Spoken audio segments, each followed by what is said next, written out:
ಎಲ್ಲರಿಗೂ ನಮಸ್ಕಾರ. ಎಲ್ಲರಿಗೂ ಕೃಷಿ ಮೇಳಕ್ಕೆ ಸ್ವಾಗತ. ಹಾಗೂ ಈಗ ನಮ್ಮೊಂದಿಗಿದ್ದಾರೆ ಹರೀಶ್ ರೆಡ್ಡಿ ಅವರು, ಪಾವಗಡ ತಾಲೂಕು, ತುಮಕೂರು ಜಿಲ್ಲೆಯವರು. ಸರ್, ನಿಮಗೆ ನಮಸ್ತೆ ಸರ್. ನಿಮಗೆ ಯುವ ರೈತ ಪ್ರಶಸ್ತಿ ಸಿಕ್ಕಿದೆ, ಪ್ರಗತಿಪರ ಯುವ ರೈತ ಪ್ರಶಸ್ತಿ. ನಿಮಗೆ ಅಭಿನಂದನೆಗಳು. ಹೇಗೆ ಅನಿಸ್ತಿದೆ ಸರ್? ಧನ್ಯವಾದಗಳು. ನಮ್ಗೆ ಇದು ಫಸ್ಟ್ ಮೊದಲನೇ ಇದೆ. ಅಂದ್ರೆ ಬೇರೆ ಪ್ರಶಸ್ತಿ ತಗೊಂಡಿದ್ದೀರಾ? ಬೇರೆ ಅಂದ್ರೆ ಏನಿಲ್ಲ, ಇನ್ನು ಎಜುಕೇಶನ್ ನಲ್ಲಿ ಅರ್ಧಕ್ಕೆ ನಿಲ್ಸಿ ಊರಿಗೆ ಹೋಗ್ಬಿಟ್ಟಿದೆ. ಹಾಗಾಗಿ ಇನ್ನು ಇದು ಕೃಷಿಯಲ್ಲಿ, ಯಾಕಂದ್ರೆ ನಮ್ಮ ಮನೆಯಲ್ಲೆಲ್ಲ ಮಾಡೋದೆಲ್ಲ ಕೃಷಿನೇ, ಇದೆಲ್ಲ ಕೃಷಿ ಬ್ಯಾಕ್ ಗ್ರೌಂಡ್. ಇದು ನಮ್ಮ ಮನೆಯಲ್ಲಿ ಯಾರು ಈ ತರ ಇನ್ನ ಯಾರು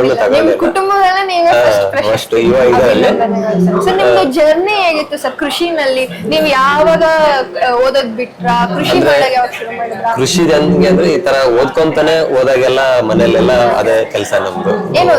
ನಮ್ದು ಬಿಟೆಕ್ ಮಾಡಿರೋದು ಇಂಜಿನಿಯರಿಂಗ್ ಬೆಂಗಳೂರಲ್ಲೇ ಮಾಡಿರೋದು. ಹೌದಾ ಸರ್? ಬೆಂಗಳೂರಲ್ಲೇ ಇಂಜಿನಿಯರಿಂಗ್ ಮಾಡಿ ಕೃಷಿ ಅದು ಮುಗಿಸ್ಕೊಂಡೇ ಹೋಗಿದ್ದು. ಹೋಗಿ ಅವಾಗ ಒಂದು 6 ವರ್ಷ ಆಯ್ತು ಇಲ್ಲಿ. ಕೃಷಿ ಎಕ್ಸ್ಪೀರಿಯನ್ಸ್. ಅದಕ್ಕೂ ಮುಂಚೆ ಓದ್ಕೊಂತಾನೆ ಮನೆಯಲ್ಲಿ ಮನೆ ಕೆಲಸ ಎಲ್ಲ ಮಾಡ್ಕೊಂತಾನೆ ಮನೆಗೆ ಎಲ್ಲ ತರದ್ದು ಟ್ರಾಕ್ಟರ್ ಬೇಸ ಆಗಿರ್ಬೋದು. ಸ್ವಲ್ಪ ಟೆಕ್ನಿಕಲ್ ಇದ್ರ ಸಪೋರ್ಟ್ ಇದ್ದಾಗ ಮನೆಗೆ. ನೀವು ಇಂಜಿನಿಯರಿಂಗ್ ಓದೋದ್ರಿಂದ ನೀವು ಕೃಷಿ ಏನ್ ಟೆಕ್ನಿಕಲ್ ಅಂದ್ರೆ ನಮ್ದು ಜಾಸ್ತಿ ಹೆಂಗೆ ಅಂದ್ರೆ ಇವಾಗ ಟ್ರಾಕ್ಟರ್ ಅಲ್ಲಿ ಎಕ್ವಿಪ್ಮೆಂಟ್ಸ್ ಬರ್ತಾರೆ. ಇವಾಗ ಔಷಧಿ ಸಿಂಪಡಣೆದಾಗಿರ್ಲಿ, ಇಲ್ಲ ಬೇಸಾಯ ಮಾಡೋದ್ರಲ್ಲಿ ಇನ್ನ ಬೆಟರ್ಮೆಂಟ್ ಯಾವ ತರ ಇರುತ್ತೆ ಅನ್ನೋದ್ರಲ್ಲೇ ನಮ್ದು ಸ್ವಲ್ಪ ಅದು ಜಾಸ್ತಿ ನಮ್ಮ ಮನೆಗೆ ಹೆಲ್ಪ್ ಆಯ್ತು. ಎಷ್ಟು ಎಕರೆ ಜಮೀನ್ ಇದೆ? ನಮ್ದೆಲ್ಲ ಇವಾಗ 50 ಎಕರೆ ಎಲ್ಲ ಇರೋದು. 50 ಅದ್ರಲ್ಲಿ ಯಾವ ತರ ಅಂದ್ರೆ ಎಲ್ಲ ರೇಷ್ಮೆ ಜಾಸ್ತಿ, ರೇಷ್ಮೆ ಮತ್ತೆ ಅಡಿಕೆ, ಮತ್ತೆ ಅದು ಬಿಟ್ಟು ನಮ್ಗೆ ಇನ್ನು ಮನೆಗೆ ಏನ್ ಬೇಕೋ ಅದು ಎಲ್ಲ ಈ ತರ ತೊಗರಿ ತರ. ಈಗ ಸ್ವಲ್ಪ ಮಿಲೆಟ್ಸ್ ಸ್ವಲ್ಪ ಬೆಳೆ ಸ್ಟಾರ್ಟ್ ಮಾಡಿದ್ವಿ. ಇಯರ್ ಆಗಿರೋದ್ರಿಂದ ಮಿಲೆಟ್ಸ್ ಬೆಳೆ. ಯಾವ ಮಿಲೆಟ್ಸ್ ಬೆಳಿತೀವಿ ಈಗ? ಅದು ಅಂಡುಕೊರಲೆ ಅಂತಾರಲ್ಲ, ಅದನ್ನ ಸ್ಟಾರ್ಟ್ ಮಾಡಿದೀವಿ ಅಷ್ಟೇ. ಇನ್ನ ಮಾಮೂಲಾಗಿ ನಮ್ಗೆ ತೊಗರಿ ಏನ್ ಬೇಕೋ ಮನೆಗೆ ಏನ್ ಬೇಕಾಗುತ್ತೋ ಅದು ಜಾಸ್ತಿ. ಆ ತರದ್ ಮಾತ್ರ ಶೇಂಗಾ ಜಾಸ್ತಿ ನಮ್ಮ ಏರಿಯಾ. ಅಲ್ಲಿ ಶೇಂಗಾ ಜಾಸ್ತಿ. ಶೇಂಗಾ ಈಗಲೂ ಹಾಕಿದೀರಾ ಸರ್? ಈ ಸಲ ಇಲ್ಲ, ಈ ಸಲ ತೊಗರಿ ಮಾತ್ರ ಹಾಕಿದೀವಿ. ತೊಗರಿ ಈಗ ಮಾರ್ಕೆಟಿಗೆ ಬರ್ತಿದೆ ಸರ್ ತೊಗರಿ. ಇವಾಗ ಹೂ ಸ್ಟೇಜ್ ಅಲ್ಲಿ ಇದೆ, ಫ್ಲವರ್ ಸ್ಟೇಜ್ ಅಲ್ಲಿ. ನೀವು ಯುವ ರೈತರಿಗೆ ಏನ್ ಹೇಳಕ್ ಇಷ್ಟಪಡ್ತೀವಿ? ಇನ್ನ ಏನ್ ಹೇಳಕಂದ್ರೆ ಈ ರೈತರದ್ದು ಯಾಕೆ ಅಂದ್ರೆ ನೆಮ್ಮದಿ ಲೈಫ್. ಅದಕ್ಕೋಸ್ಕರ ಮೇನ್ ಯಾಕಂದ್ರೆ ಬೆಂಗಳೂರಲ್ಲಿ ಇದ್ದು ಹೋಗಿದ್ದೀನಿ ನಾನು. ಆ ನೆಮ್ಮದಿಯಲ್ಲಿ ನನ್ಗೆ ಅಷ್ಟು ಕಾಣ್ಲಿಲ್ಲ. ಹಂಗಾಗಿ ನಾನು ರೈತ ಅದಕ್ಕೆ ನಾನು ನೆಮ್ಮದಿಯಲ್ಲಿರುತ್ತೆ ಅದನ್ನೇ ಹುಡ್ಕೊಂಡೋಗಿ ನಾನು ಅಲ್ಲೇ ಇವಾಗ ಸಂತೋಷವಾಗಿ ಮಾಡಕ್ ಇಷ್ಟಪಡಕ್ಕೆ. ಅದೇ ಎಲ್ಲರಿಗೂ ಅದನ್ನೇ ನಾನು ಹೇಳೋದು. ಆಕ್ಚುಲಿ ನೀವುಗಳು ನಮಗ್ ಸ್ಫೂರ್ತಿ ಸರ್. ಎಲ್ಲಾರು ನಾವು ಕೃಷಿ ಓದಿ ಕೃಷಿ ಮಾಡೋದ್ ಕಮ್ಮಿ ಇದೀವಿ. ಸೊ ನೀವು ಇಂಜಿನಿಯರಿಂಗ್ ಓದಿ ಕೃಷಿ ಮಾಡೋರು ತುಂಬಾ ಜನ ಬರ್ತಿದ್ದೀರಾ ಸರ್. ಸೊ ನಿಮಗೆ ಏನ್ ಸ್ಫೂರ್ತಿ ಇರ್ಬೋದು? ಸ್ಫೂರ್ತಿ ಅನ್ನೋದ್ಕಿಂತ ನಮ್ಗೆ ಹೆಂಗಂದ್ರೆ ಅದೇ ಹೇಳಿದ್ನಲ್ಲ, ನಂಗೆ ನೆಮ್ಮದಿ ಇದ್ರಲ್ಲಿ ಯಾಕೋ ನನ್ಗೆ ಅಷ್ಟು ಅನ್ಸ್ಲಿಲ್ಲ. ಇದ್ರಲ್ಲಿ ನಾನು ಇನ್ನೊಂದು ಜಾಸ್ತಿ ಎಫರ್ಟ್ ಹಾಕಕ್ ಹೋಗ್ಲಿಲ್ಲ ಇಲ್ಲಿ. ಯಾಕಂದ್ರೆ ಅಲ್ಲಿ ಬ್ಯಾಕ್ ಗ್ರೌಂಡ್ ನಮ್ಗೆ ಅಲ್ಲಿ ಇದೆಯಲ್ಲ, ಅದನ್ನೇ ನಮ್ಗೆ ಚೆನ್ನಾಗ್ ಅನಿಸ್ತು. ಅದನ್ನ ಇನ್ನ ಬೆಟರ್ ಮಾಡ್ಕೊಂತ ಹೋಗೋಣ ಅಂತ ಹೇಳಿ. ಸೊ ನೀವು ಇಂಜಿನಿಯರಿಂಗ್ ಬಿಟ್ಟು ಕೃಷಿಗೆ ಬಂದಿರೋದು? ಇಂಜಿನಿಯರಿಂಗ್ ಅಂದ್ರೆ ಒಂದು ಜಾಬ್ ಏನು ಹೋಗ್ಲಿಲ್ಲ, ಡೈರೆಕ್ಟ್ ಕೋರ್ಸ್ ಮುಗಿಸ್ಕೊಂಡು ಕೃಷಿ ಮಾಡಕ್ಕೆ ಡೈರೆಕ್ಟ್ ಹೋಗ್ಬಿಟ್ವಿ.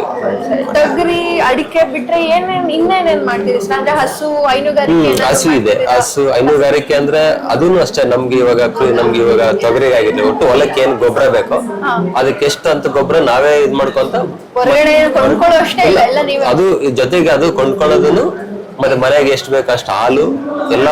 ಏನಂದ್ರೆ ಸೀಮೆ ಹಸು ಅದ್ ಮಾಡಕ್ ಹೋಗಿಲ್ಲ, ನಾಟಿ ಹಸು ಮತ್ತೆ ದನ ಈ ತರ ಒಂದು 10-20 ಕುರಿ ಈ ತರ ಎಲ್ಲ ಒಂದು ಮನೆಗೆ ಎಷ್ಟು ಬೇಕೋ ಅಷ್ಟು. ಆ ತರ ಹೊರಗಡೆ ಏನು ಮಾರೋದೇನು ಇಲ್ಲ ಎಲ್ಲ ಮನೆಗೆ. ಸೊ ಎಲ್ಲ ಆರೋಗ್ಯವಾದ ಆಹಾರನ ನೀವು ಸೇವಿಸ್ತಿದ್ದೀರಾ ಮನೇಲೆ ಎಲ್ಲ ಮಾಡ್ಕೊಂಡು. ಇದು ನಮ್ಮ ಯುವಕರಿಗೂ ಸಹ ಸ್ಫೂರ್ತಿ ಸರ್. ಸರ್, ನೀವು ಯುವಕರಿಗೆ ಏನಂತ ಹೇಳಕ್ ಇಷ್ಟಪಡ್ತೀವಿ? ಕೃಷಿ ಬಗ್ಗೆ ಏನಂತ ಹೇಳಕ್ ಇಷ್ಟಪಡ್ತೀವಿ? ಕೃಷಿ ಬಗ್ಗೆ ಅಂದ್ರೆ ಯುವಕರಿಂದಾನೆ ಭಿನ್ನ ಕೃಷಿನ ಸ್ವಲ್ಪ ಚೆನ್ನಾಗಿ ಏನಾದ್ರು ಸಾಧಿಸೋದು, ಮುಂದೆ ತರಬಹುದು.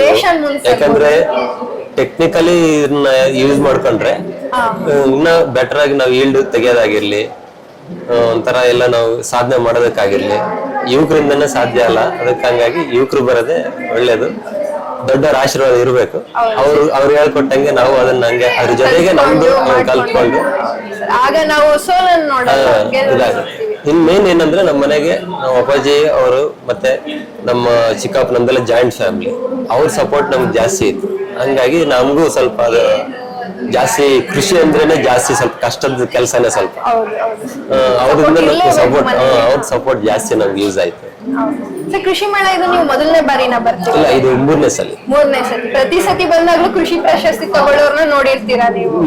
ಇಲ್ಲ, ಇದೇ ಫಸ್ಟ್ ಬಂದ್ರು ಸುಮ್ಮನೆ ಸ್ಟಾಲ್ ಇದ್ ಮಾಡ್ಕೊಂಡು ಹೋಗ್ತಾ ಇದ್ವಿ. ಸರ್, ಈ ವರ್ಷ ಕೃಷಿ ಮೇಳಕ್ ಬಂದಿದ್ದೀರಾ, ನೀವು ಟೆಕ್ನಾಲಜಿ ಬ್ಯಾಕ್ ಗ್ರೌಂಡ್ ಅಂದ್ರೆ ಓದಿರೋ ಟೆಕ್ನಾಲಜಿ ಆಗಿರೋದು, ನಿಮ್ಗೆ ಯಾವ ಟೆಕ್ನಾಲಜಿ ತುಂಬಾ ಇಷ್ಟ ಆಯ್ತು ಇಲ್ಲಿ ನಮ್ಮ ಕೃಷಿ ಮೇಳದಲ್ಲಿ? ಈ ಕೃಷಿ ಮೇಳದಲ್ಲಿ main climate smart agriculture. So ಯಾವ ಟೆಕ್ನಾಲಜಿ ನಿಮ್ಮ ತೋಟಕ್ಕೆ ನೀವು ಅಳವಡಿಸ್ಕೋಬಹುದು, ಯೂಸ್ ಆಗುತ್ತೆ ಅಂತ ನೋಡ್ಕೊಂಡ್ರೆ ಸರ್? ಅಂದ್ರೆ ಜಾಸ್ತಿ ಯೂಸ್ ಆಗೋದಂದ್ರೆ ಇವಾಗ ಎಕ್ವಿಪ್ಮೆಂಟ್ಸ್, ಔಷಧಿದ್ದು ಬಹಳ ಇದಾಗ್ತಿದೆ. ನಾವ್ ಎಷ್ಟು ನ್ಯಾಚುರಲ್ ಆಗಿ ಮಾಡಕ್ ಹೋದ್ರು ಅಲ್ಲಿ ನಮ್ ಸಪೋರ್ಟ್ ಆಗ್ತಾ ಇರೋದಿಲ್ಲ. ಔಷಧದ ಜಾಸ್ತಿ ಇದಾಗುತ್ತೆ. ಇನ್ನೊಂದ್ ಏನಂದ್ರೆ ಇವಾಗ ಈ ಸ್ಮಾರ್ಟ್ ಅಲ್ಲಿ ಮಾಡೋದ್ ಹೆಂಗೆ ಅಂದ್ರೆ ಸ್ವಲ್ಪ ಅಲ್ಲಿ ಇಂಪ್ಲಿಮೆಂಟ್ ಆಗ್ತಾ ಇಲ್ಲ, ಇನ್ನ ಡೆಮೋ ಇದರಲ್ಲೇ ಇದೆ. ಅದು ಆದ್ರೆ ಚೆನ್ನಾಗಿರುತ್ತೆ.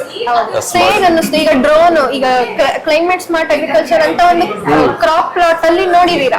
ಹೇಗ ಅನ್ನಿಸ್ತು ಸರ್? ಅವರು ಡ್ರೋನ್ ತೋರಿಸಿದ್ರು, ಆಟೋ ಟ್ರ್ಯಾಕ್ಟರ್, ಸ್ಟೀಮ್ ಟ್ರ್ಯಾಕ್ಟರ್ ತೋರಿಸಿದ್ರು, ರೋಬೋಟಿಕ್ಸ್ ಎಲ್ಲ ಬರ್ತಾ ಇದೆ. ಅದೇ ಇವು ನಮ್ಗಿನ್ನ ಫುಲ್ ಪೇಜ್ ಬಂದಿಲ್ಲ ಯೂಸ್ ಮಾಡೋದಕ್ಕೆ. ಈ ರೋಬೋಟಿಕ್ಸ್ ಆಗಿರ್ಲಿ, ಇವು ಮತ್ತೆ ಡ್ರೋನ್ ಆಗಿರ್ಲಿ. ಯಾಕಂದ್ರೆ ಅದು ಎಲ್ಲಾ ಕಡೆ ಟೆಕ್ನಿಷಿಯನ್ಸ್ ಇಲ್ಲ, ಅದನ್ನ ಏನಾದ್ರು ಯೂಸ್ ರಿಪೇರ್ ಮಾಡ್ಕೊಡೋದಕ್ಕಾಗಲಿ. ಎಲ್ಲ ಅವರೇ ಬಂದು ಮಾಡ್ಕೊಟ್ಟು ಹೋಗ್ಬೇಕು, ಇಲ್ಲ ಅವರೇ ಬಂದು ಬಾಡಿಗೆ ತರ ಬಂದು. ಇನ್ನೊಂದೇಂದ್ರೆ ಎಲ್ಲರೂ ಯೂಸ್ ಮಾಡೋ ತರ ಆಗ್ಬೇಕನ್ನೋದೇ ನಮ್ಗೆ ಇದಿರೋದು. ನಿಮ್ಗೆ ಸರ್ಕಾರದಿಂದ ಆಗ್ಲಿ, ಕೃಷಿ ವಿಶ್ವವಿದ್ಯಾಲಯದಿಂದ ಆಗ್ಲಿ ಏನಾದ್ರು ಮಾಹಿತಿ ಬೇಕಾಗುತ್ತಾ ಸರ್? ಏನಾದ್ರು ಈಗ ನೀವ್ ಹೇಳಿದ್ದ ಟೆಕ್ನಿಕಲ್ ಥಿಂಗ್ ಅನ್ನೋದು ಏನಿದೆ ಅವರೇ ಬಂದ್ ಮಾಡ್ಬೇಕು. ಸೊ ಈ ತರ ಏನಾದ್ರು ಸಲಹೆಗಳು ಕೊಡ್ತೀರಾ ನಮ್ಗೆ? ಸಲಹೆಗಳು ಅಂದ್ರೆ ಇವಾಗ ಯುವಕರಲ್ಲಿ ಆಲ್ಮೋಸ್ಟ್ ಅಲ್ಲಿ ಇವಾಗ ಟೆಕ್ನಾಲಜಿ ಬೆಳೆದಿದೆಯಲ್ಲ, ಅವರೇ ಇವಾಗ ಅವ್ರಿಗೆ ಐಡಿಯಾ ಇದ್ರೇನೆ ಅದ್ರ ಬಗ್ಗೆ ಇದನ್ನ ಮಾಡಕ್. ಇವಾಗ ಅದ್ರ ಟೆಕ್ನಾಲಜಿ ಬಗ್ಗೆ ಐಡಿಯಾನೇ ಇಲ್ದಿದ್ದವ್ರಿಗೆ ಎಷ್ಟು ನಾವ್ ಹೇಳಿದ್ರು ಇದಾಗೋದಿಲ್ಲ. ಆದ್ರೆ ನಮ್ ಕಡೆಯಿಂದ, ರೈತರ ಕಡೆಯಿಂದನೂ ಟೆಕ್ನಾಲಜಿ ಇರೋರ ಅಂತಾರೆ ಮುಂದೆ ಬಂದು ಕೃಷಿ ಮಾಡೋದಕ್ಕಾಗ್ಲಿ, ವ್ಯವಸಾಯ ಹೇಳ್ಕೊಡೋದಾಗಿರ್ಲಿ, ಪ್ರೋಗ್ರಾಮ್ಸ್ ಇಂಥವೆಲ್ಲ ಟ್ರೈನಿಂಗ್ಸ್ ಕಂಡಕ್ಟ್ ಮಾಡೋದಾಗಿರ್ಲಿ. ಕೆಲವ್ರಿಗೆ ಇಂಟ್ರೆಸ್ಟ್ ಇರುತ್ತೆ, ಆದ್ರೆ ಕಂಡಕ್ಟ್ ಮಾಡಿ ಅಟೆಂಡ್ ಆಗೋದಿಲ್ಲ.